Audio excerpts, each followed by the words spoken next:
Next item is the RRT locally preferred alternative, and the chair recognizes Brian for that report.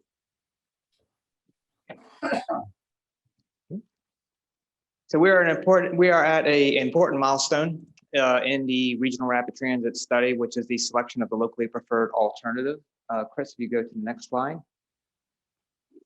This is the purpose of the RRT. You've seen this slide many times before, but what we are trying to accomplish with the RRT is all-day modern mobility that provides quick, safe, reliable, frequent, and regional rapid service.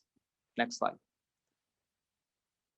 Before I get to the slides of the 4 alternatives that are up for your consideration, I want to just do a brief recap of how we got to these 4, because it's been a long and winding road, and we've gone through several iterations of alternatives.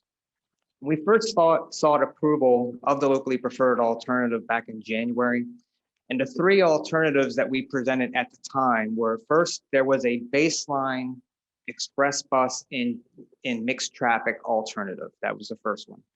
The second one was what we called a mid-level investment, where this was freeway BRT lanes for almost the entire route except for the Howard Franklin Bridge, where the bus would be operating in the express lanes. And then the third alternative was what we called the high-level investment, which added those freeway BRT lanes even to the Howard Franklin Bridge. Those were the 3. No vote was taken in January because we did not have a quorum. So we came back in February, we presented those 3 alternatives again. And again, the staff recommendation was that mid-level investment. Because of the opposition that was expressed by Commissioner Kemp, the board asked staff to go back and develop an express bus and express lane alternative that was based on a 2015 Tampa Bay Express plan. So we did that. In April, we presented 2 express bus and express lane alternatives. One alternative assumed express bus and express lanes from downtown St. Pete to the Howard Franklin Bridge, and then in mixed traffic from West Shore to Wesley Chapel. The second alternative assumed express bus and express lanes from downtown St. Pete to downtown Tampa, and then in mixed traffic from downtown Tampa up to Wesley Chapel. Both of those alternatives assumed 6 stations because that's what the 2015 plan assumed. In addition to those 2 express bus and express lane alternatives, we also came back with a third alternative, which was that mid-level investment that I spoke of before, only now instead of 13 stations, just 6.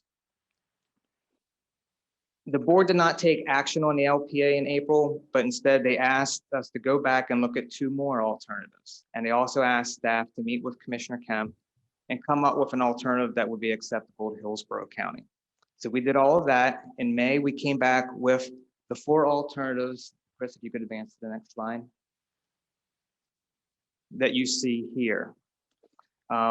We did not have a quorum in May or July. That brings us to today. So I want to recap what these 4 alternatives are that are up for your consideration today. The first thing I want to point out is that in all 4 of these alternatives, the number of Hillsborough County stations is limited to 3: West Shore, downtown Tampa, and the USF area. In terms of the alignment, let me explain. Hopefully you can see the various colors on the map here. I want to explain them. What you see in green represents tolled express lanes. The light blue is mixed traffic, and the purple represents those dedicated freeway BRT lanes on the right side shoulder. So let's go through these one by one, starting on the left. Alternative 6A, 6 stations total. The bus would be in mixed traffic from Pasco to West Shore, and then in express lanes from the Howard Franklin Bridge to downtown St. Pete. Alternative 8A, 9 stations total. The bus would be in dedicated freeway BRT lanes from Pasco to downtown Tampa, and then in express lanes from downtown Tampa to downtown St. Pete. Alternative 8B, 9 stations total. The bus would be in a dedicated freeway BRT lane from Pasco to downtown Tampa. It would be in express lanes from downtown Tampa to the Gateway, and then back in a dedicated freeway BRT lane from the Gateway to downtown St. Pete. And then finally, alternative 8C, 9 stations total. The bus would be in mixed traffic from Pasco to Bears Avenue. From Bears to downtown Tampa, it would be in a dedicated freeway BRT lane. From downtown Tampa to West Shore, it would be in mixed traffic. From the Howard Franklin Bridge to the Gateway, it would be in express lanes. And then it would be back in dedicated freeway BRT lanes from the Gateway to downtown St. Pete. The staff's recommendation is 8C. I'll explain more about that as we go along. If you go to the next slide, Chris. This slide compares the capital costs of the 4 options. The top row is the total capital cost in 2020 dollars. You'll notice that the costs for 8A and 8B are considerably higher than 6A and 8C. Not all, but much of the higher cost of 8A and 8B is because operating in the express lanes through the West Shore area would require an inline station with a catwalk across the interstate to the West Shore Intermodal Center. 6A and 8C avoid the need for an inline station at West Shore. The third row is the forecasted daily ridership in 2045. You can see that the staff recommendation 8C gets almost the same amount of ridership as 8A and 8B, but at a fraction of the cost. The next 5 rows show what the federal, state, and county shares would be. We assumed 50% federal, 25% state, which is 50% of the non-federal share. That leaves 25% to be split amongst the counties. The way we divided the capital costs between the 3 counties was as follows. We put the portion from downtown St. Pete up to and including the Howard Franklin Bridge in the Pinellas pot of funding. From West Shore up through Bears was in the Hillsborough pot, and everything north of Bears we put into the Pasco pot of funding, because north of Bears, the service is really for those 2 stations in Pasco. The last thing I want to point out on this slide is with 6A. 6A would not qualify for the FTA Capital Investment Grant Program, so no federal share was assumed for 6A. If it's the board's desire to minimize the capital costs to the counties, then 8C fits the bill. That is because 8C, unlike 6A, would be eligible for those FTA dollars. Chris, if you go to the next slide. This slide compares the annual operating costs. Alternative 6A has the lowest operating cost of the 4 alternatives, but it also carries the fewest riders, which makes it the least efficient in terms of the cost per trip. We allocated the cost by county using the same geographies that were used to allocate the capital costs. So the Pinellas portion is based on the revenue miles from downtown St. Pete up to and including the Howard Franklin Bridge. The Hillsborough portion is based on the revenue miles from West Shore to Bears Avenue, and the Pasco portion is based on revenue miles north of Bears. As I stated before, 8C is the staff recommendation. And the reason for that is 8C is the one that respects Commissioner Kemp's desire that there not be a catwalk across the interstate at the West Shore station. And it does not include a dedicated BRT lane north of Bears Avenue, which she did not see a need for. Also, 8C is the cheapest option to the counties in terms of the capital cost. Free to take any questions you have. Also with me today is Scott Pringle from WSP if there are any questions that I cannot answer. Okay, members, questions, Brian or Scott? Yeah, Rich, you recognize. Yeah. And just double checking. Brian, am I right in saying that Commissioner Kemp was satisfied with 8C? Is that what you're saying?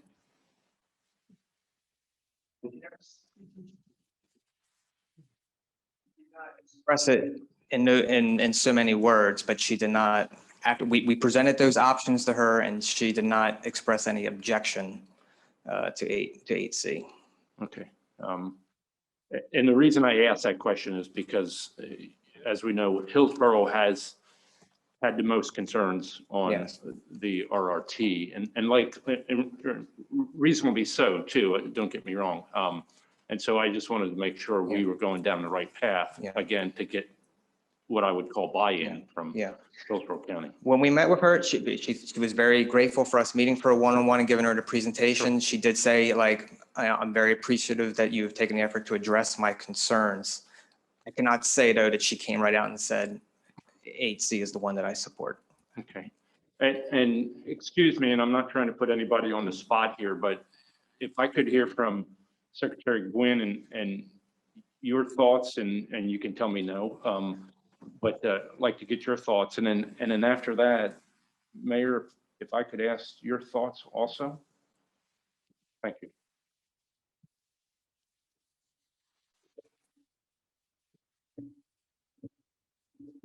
So I think our thoughts are similar to what they've been all along, is that we want to support a project that will be competitive for federal funding. One of the big components of being competitive for federal funding is having the support of the agencies that are going to operate and maintain and commit to the 25% local contribution. So, you know, we'll support whatever the region supports, as long as it's something that will be able to compete for federal funding, which is, I think, what we need to really maximize our ability to build transit in the Tampa region. The Secretary, just a follow on, yes or no. So 8C meets that requirement if we get those organizations buy-in. Am I correct? I hate to give this a blanket yes or no. I mean, obviously, we got to look at the final product that we're going to push forward, and we'll evaluate it as we would with any proposal. I can tell you, we did provide the state match for the Central Avenue BRT. We've committed the state match on the streetcar modernization and extension. If we get good projects, we'll support them. But I don't want to just give a blanket yes or no commitment without us going through the process. And understand, I'm just getting a feel. Thank you. And for the city of Tampa, one of the issues is the schedule. And I think with the federal funding, we all know that sort of slows up a project, but I think this project could not be accused of being quick anyway. But I think that would play a part for us, because our main transit project right now is the streetcar that I know Mr. Gwynn and his organization have been very, very collaborative with us and very supportive. So we would certainly support 8C, but that's the one question, is what the schedule would look like and how it would integrate and or impact our streetcar project. Catherine, and then Mayor Price. I have a concern for 8C. But, you know, I very much want this to go forward, but I don't know what the benefit would be to Pasco residents paying more than almost the same as Hillsborough, but they're in mixed traffic. So I don't know how to sell that to my board. That how is that different from any other bus that they're taking now? So that's why I lean towards 8B. But the price tag's big, and so that's a little scary. And those, I've heard one of my commissioners say it has to be dedicated lanes or he's not voting for it. But I don't know that he's actually seen the amount that we're talking about. So I do believe sometimes you have to take a baby step and get a plan and then work towards the end goal, which I think should be 8B. But I just don't know if my fellow commissioners would pay for something when it's just the same as what they have now. So that is my concern for 8C. Thank you. Brian, were you wanting to address specifically that issue? Tweak 8C to, I mean, Commissioner Kemp's objection to the BRT lanes north of Bears was she did not see a need for Hillsborough County to pay for it. But if Pasco County was willing to pay for those BRT lanes north of Bears, then I think that could change things. Yeah, I don't know if they're willing to pay for roads, things being built in another county. I think that the advantage to having the rapid bus is it takes people, it's less congestion on the highway in Hillsborough, which is a benefit to everybody, not just the citizens of Pasco County. I will do my best to sell whatever we come up with here today. I'm just letting you know that I think it's just going to be a harder sell for me. But I would still stick with 8B, and I always like to say swing for the fence, and if you don't get it, if you don't ask, you're never going to get it. So I would stick with 8B. And I don't know what kind of cost you're talking about if you say that. The 8C plus Pasco pays for the additional lane. I think what I was saying was with 8C, because the bus would be in mixed traffic from Pasco to Bears Avenue. But if Pasco was insistent that they wanted there to be a dedicated bus lane north of Bears, if they were willing to have that portion of the capital cost put into the Pasco pod, that could change things. I think we paid for it in our county from 54 to the county line. Yes. Have you quantified that cost, what that would be for the dedicated lane? Brian, do you have any cost on that? Or Scott? Are you asking for just a portion within Pasco County? Well, yeah, to address Commissioner Starkey's concerns. Yeah, Scott may be able to answer that question better than I can. Good morning, Mr. Chairman, TBARTA Board, Scott Pringle with WSP. To answer your question, I don't have the exact figure on hand today, but it's roughly between 30 and 40 million to get that dedicated lane on the outside.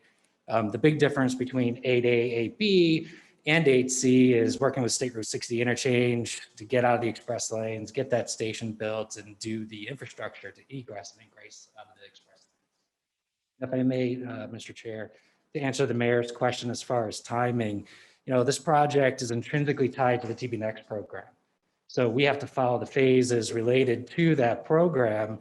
And realistically, for this project, we're probably talking 2030 at the earliest before we can actually start service. And things like connecting, we'll have a direct connection to the Tampa Tehico streetcar, literally getting down at grade, connecting to a streetcar station. And it just benefits this project to have that in place to distribute trips in downtown Tampa. Okay, thank you for that. I think next up was Mayor Kreisman and then Commissioner Flowers. Can you go back one slide for a second? Sure. Please. I think it was one slide back. Yeah, looking at the, first off, let me make this comment. This is supposed to be a regional transit, which means that we all pay. And, to go, in my mind, at least, to create a dedicated lane from Pasco to Bears shouldn't be just Pasco County's obligation. Otherwise, it's not really truly regional. And I do understand why you all are taking the position there and you have the concern you have. I do think when you look at the price tag, and that's why I wanted to go back to this page, it's a significant difference right now between 8B and 8C. I don't disagree with you. 8B would be what I'd love to see too. And certainly I think having a dedicated lane from Pasco to Barris makes a lot of sense. It would be interesting to see how it would change that split. I mean, if you're talking 30 million additional, 3 government entities, I guess it takes you up to, if I'm doing math right, about 10 million each extra, which puts you at about 16, which is still less than the 21. But I think we have to take a step. And so my big question is, and I asked this when we started this about convertibility and whether this, if we went with something like 8C, do we have the ability to convert it over to get to where I think all of us would eventually like to see us get to.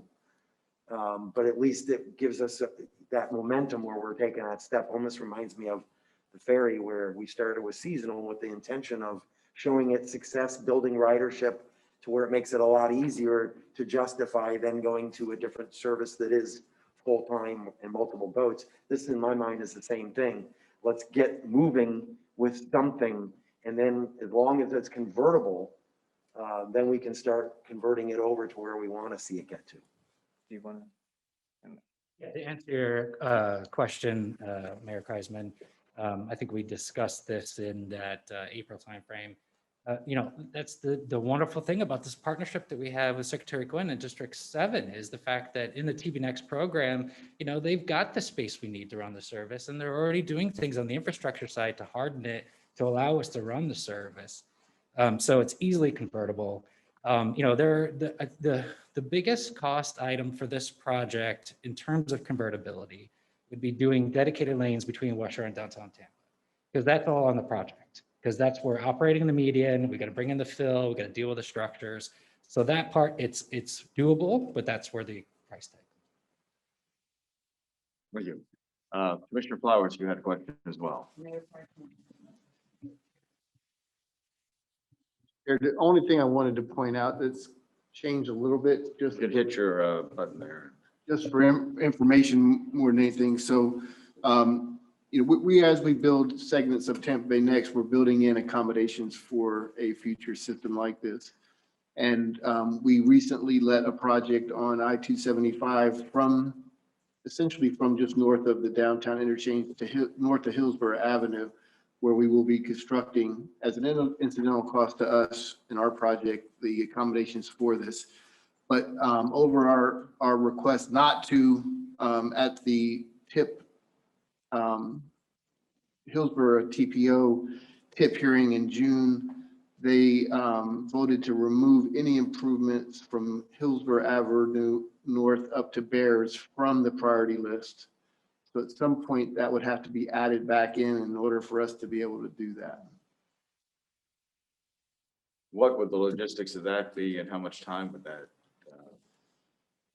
What would have to happen is that at some point they would have to put the project back into the priority list so that it can be eligible for us to do the work and federal funds could be allocated to it.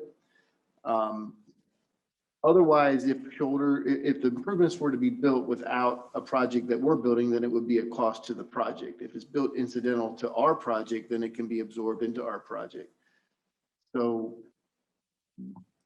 we made the request to leave it in the priority list, but the TPO decided to remove it from the priority. Do we have an explanation as to why they did that, or what was their reasoning? I don't necessarily want to speak on behalf of the TPO directly. I think part of the concern is they said there was not public support for it. They didn't specifically tie it to this TBARTA project. No one came out and said that, as I don't believe the reason. And I got Ming here with that. I mean, I don't believe they explicitly said that. I think what they said was that there was opposition in Seminole Heights and in the neighborhoods around the interstate, and that for that reason they didn't want it to be eligible to receive the priority list funding. Me? Yes, you're absolutely correct. And I think another comment was made was that it felt like the shoulder, adding the wider shoulder to the facility, it will make the facility wider because we're looking at a 15-foot shoulder instead of a typical 10, 12-foot shoulder. So that was not a comment made. And they didn't want to have a wider facility. But we had made the statement that we're not going outside of our footprint. We're not buying any more right away within the interstate footprint. But I think there was still a concern. Well, I like to boil it down to whether it is a really practical matter. Their decision to take this out of the priority list will impede our, getting this alternative done. If we move forward and impede federal funding. I mean, this is a big issue, obviously, that just recently come up. Can anyone from DOT address that in a more cut to the chase manner? Is this going to be a deal buster? I think it's a matter of whether it would be a project cost or not would be one item. And I'm looking at Ming, you can nod your head if I'm saying the right thing. So if it's a project cost, of course, that also brings the cost per rider up, which we're trying to compete with, you know, under $10 an hour. We try to keep under, be competitive on a price per rider.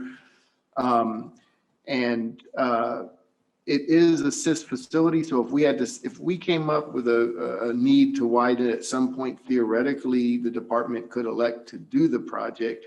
But typically, we try to work with our MPOs, and we try to make sure the MPOs approve the projects that are going to have federal funding on it. In other words, it would be much more difficult for us, and if it was in the priority list, then it is much easier to fund. It meets planning consistency. But I mean, there are times they can add this back in, but yeah, that it'll make it more difficult, and it would probably be a project cost as opposed to an incidental cost. Does that pretty much summarize it, Ming? Yes, sir. Because if you want to build it as part of the construction project, I think the department can help fund that transit infrastructure as part of the highway project. If you're going to wait, do it as an independent project, you all know it's going to increase the price quite a bit. So, I think that's the challenge we have. Get the tip amendment done, but at the same time, getting the system. Cliff, you have a comment? Yes, sir. Thank you, Chair. So our objective is to adopt a BRT option that we believe in here on TBARTA. Hopefully we'll vote on that today. I don't think that magically makes all the issues we've been working with in the Hillsborough County area disappear. Obviously, we're going to have to get back before the TPO someday and see if we can convince the state and the TPO to support the project, because within department construction, as David just said, is a much more fiscally responsible way to prepare for this option. But our direction shouldn't be torpedoed by it, in my opinion. It's just one more of those things that we're going to have to deal with as we move forward. And then I'd also like to mention my support for Commissioner Starkey. I was kind of surprised when we went down to address the Hillsborough County issues and the crosswalks and the $207 million worth of improvements, largely focused on some improvements downtown that are very difficult to complete. That would also do away with the dedicated lanes in Pasco County that both Hernando County and Pasco County support. Agree 100% with Mayor Kreisman. We're doing regional transit projects. We're not trying to start pegging dollars on St. Pete or Tampa or Hillsborough. I mean, we're doing a regional transit project that we all participate in and fund. So my preference would be to tweak 8C to include the 30 million. That project would then be a $119 million project. I think the Barris to Wesley Chapel improvements in Pasco County ultimately paved the way for the BRT to start extending to another county that's very interested in this project north of them. So I think there's a way to move forward. I think we have some really good data in front of us. I think Commissioner Kipp had brought some concerns downtown that perhaps they don't want to deal with now that are very expensive, but we can still move forward with 8C with the dedicated lanes from Barris to Wesley Chapel, which from the math I heard today makes that total about 119 million. I would agree with that, and let's not do out the proportional numbers that are, underneath. We can figure that out. Let's get the route and the plan, and then worry about those details as we move forward.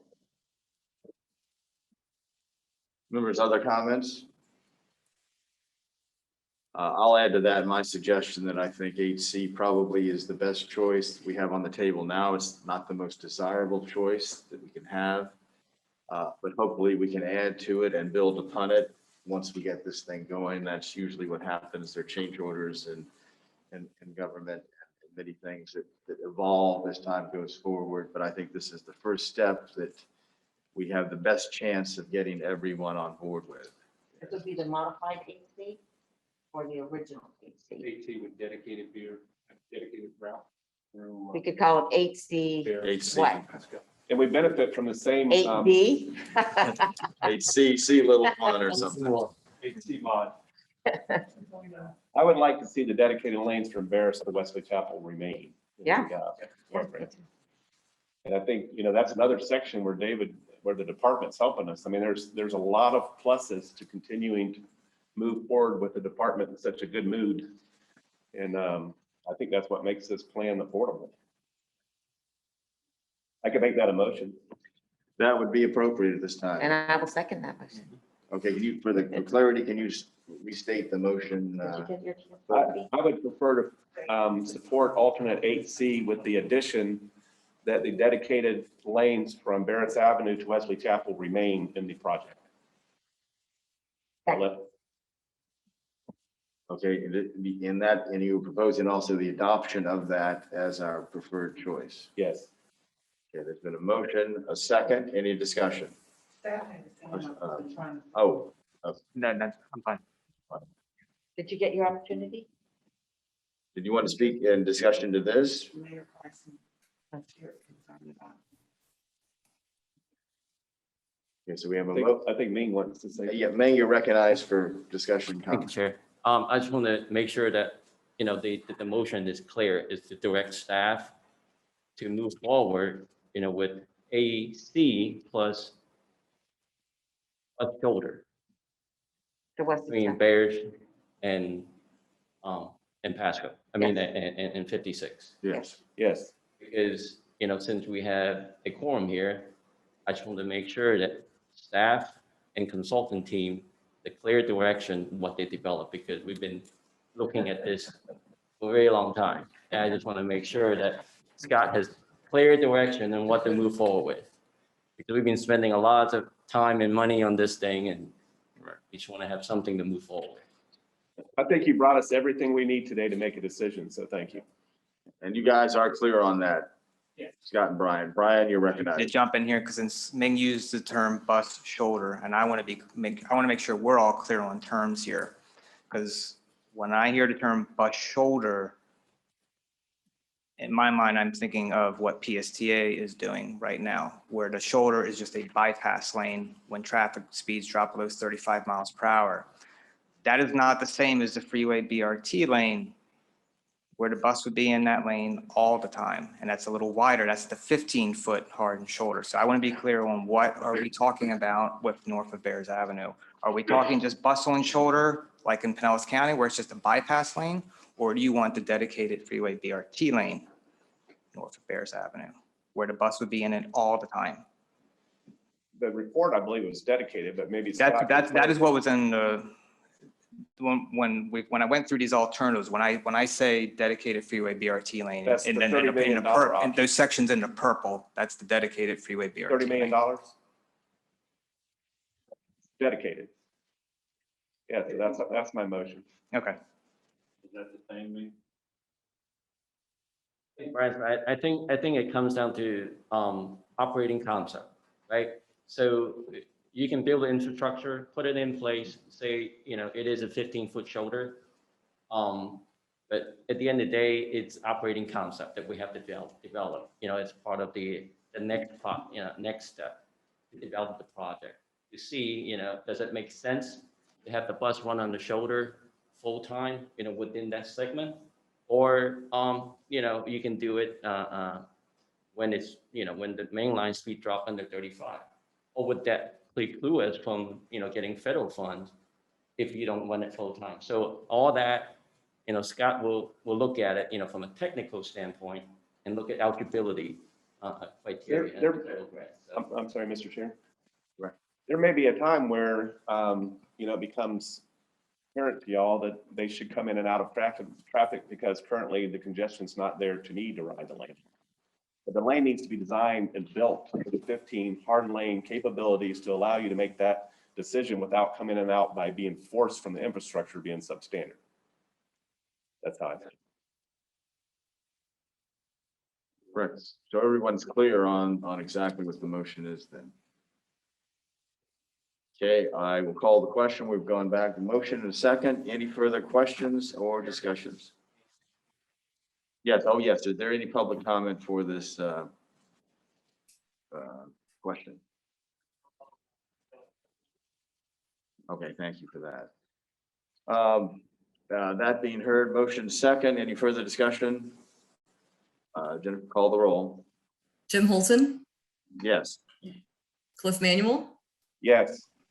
Mayor Castor, Yes. Mayor Kreisman, Yes. Rich McLean, Yes. Commissioner Starkey, Yes.